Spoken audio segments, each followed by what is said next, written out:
தந்தை, மகன், தூய ஆவியின் பெயராலே ஆமென். மூவொரு கடவுளுடைய அருளும் ஆசீரும் பாதுகாப்பு வழி நடத்துதல் உங்களோடு இருப்பதாக. பொதுக்காலம் 12வது வாரம் வியாழக்கிழமை. இயேசுவின் என் அன்பு சொந்தங்களே, எபிரேயர் புத்தகம் 13:15 படிக்கின்ற பொழுது ஆண்டோடைய திருப்பெரி உச்சரித்து நம் உதடுகளை எழுப்புகின்ற புகழ்ச்சி படியே கடவுளுக்கு உகந்த காணிக்கை படியாகும் என்று சொல்லப்படுகின்றது.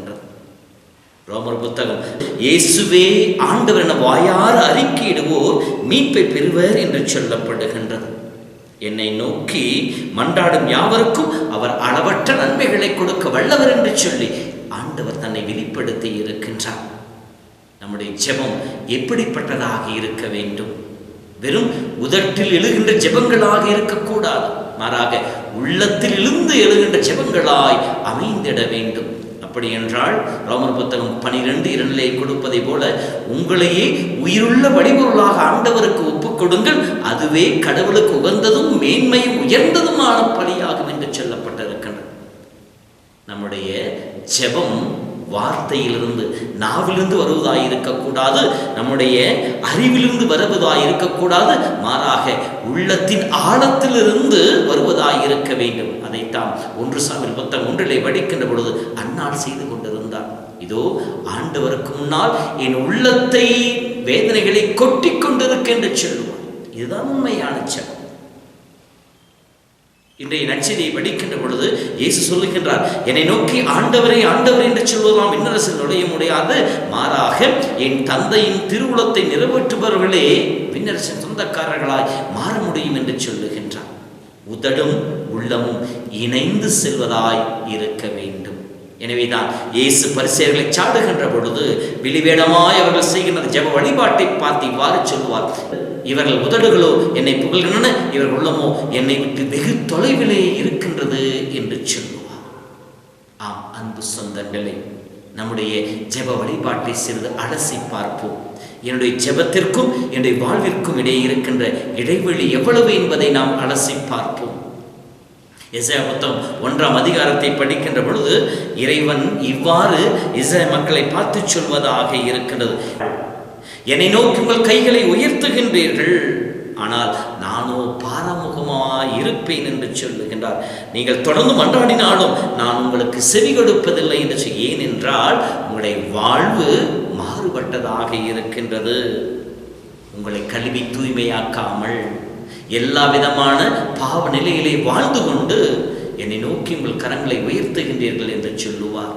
அதே எசாயா புத்தகம் 58ஆம் அதிகாரத்தை படிக்கின்ற பொழுது இவ்வாறு சொல்லுவார், நீங்கள் உங்கள் வாழ்க்கையை அலசி பார்த்து இறைவனுக்கு ஏற்ற விதத்திலே உங்கள் வாழ்வை அமைத்துக் கொண்டீர்களே என்றால் 58:7 இருக்கின்ற வசனங்களிலே கடவுள் இவ்வாறு சொல்வார், பசித்தோருக்கு உணவு கொடுத்து உங்களிடம் இருப்பதை பகிர்ந்து கொண்டு உள்ளத்தை தூய்மையாக்கி ஆண்டவருக்கு ஏற்ற விதத்தில் உங்கள் வாழ்வை அமைத்துக் கொள்ளுகின்ற பொழுது, இறைவனுடைய விருப்பத்தை நிறைவேற்றுகின்ற பொழுது நீ ஆண்டவரை நோக்கி மன்றாடுவாய், ஆண்டவர் பதில் மொழி கொடுப்பார். நீ கூக்குலிடுவாய், அவர் இதோ நான் அருகில் என்று சொல்லி தன்னை உனக்கு வெளிப்படுத்துவராக இருப்பார் என்று சொல்லுகின்றார். தொடர்ந்து 58:11 ஆண்டவர் தொடர்ந்து உன்னை வழி நடத்துவார், வறண்ட சூழலும் உனக்கு நிறைவளிப்பார், உன் எலும்புகளை வலிமையாக்குவார் என்று சொல்லப்படுகின்றது. எப்போது நம்முடைய ஜெபமும் செயலும் இணைந்து செல்கின்ற பொழுது.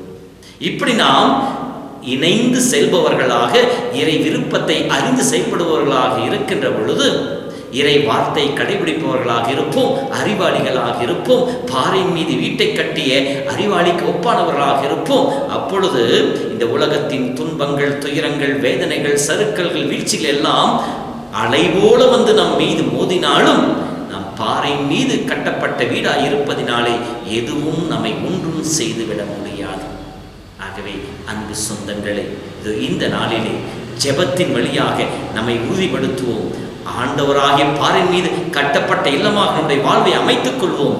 எத்தகைய போராட்டங்கள் வந்தாலும் எதிர்த்து நிற்கிற வேலனை பெற்றுக் கொள்வோம். பவுலியார் சொல்வதை போல, இயேசுவின் அன்பிலிருந்து என்னை எதுவுமே பிரித்து விட முடியாது. துன்பங்களா, துயரங்களா, வாளா, வேதனையா, இடர்களா, இக்கட்டுகளா, எதுவும் என்னை இயேசுவின் அன்பிலிருந்து பிரித்து முடியாது. எது வந்தாலும் அனைத்தையும் வென்றெடுக்கிற ஆற்றலை என் இயேசு எனக்கு தருவார் என்று சொல்லி நம்பினாரே, அத்தகைய நம்பிக்கை மிகுந்த வாழ்வாக நம்முடைய வாழ்வு ஜெப வாழ்வு அமையட்டும். இறைவில் திருவுளத்தை நிறைவேற்றி பின்னர் சொந்தக்காரன் நம்மை மாற்றுகின்ற ஜெப வழிபாடாக இருக்கும். இத்தகைய கேட்போம். கடவுள் நம்ம ஒருவரையும் ஆசீர்வதிப்பாராக. ஆண்டவர் உங்களோடு இருப்பாராக. எல்லாம் வல்ல இறைவன் தந்தை, மகன், தூய ஆவி உங்களை உங்கள் குடும்பத்தை ஆசீர்வதித்து பாதுகாப்பாராக. ஆமென். இரக்கம் மிகுந்த கரத்திலே என்னை முழுதும் அர்ப்பணமே. இரக்கம் மிகுந்த கரத்திலே என்னை முழுதும் அர்ப்பணமே. வாழ்வது என்னில் நீயாக, வாழ்க்கை எல்லாம் உனக்காக, எல்லாம்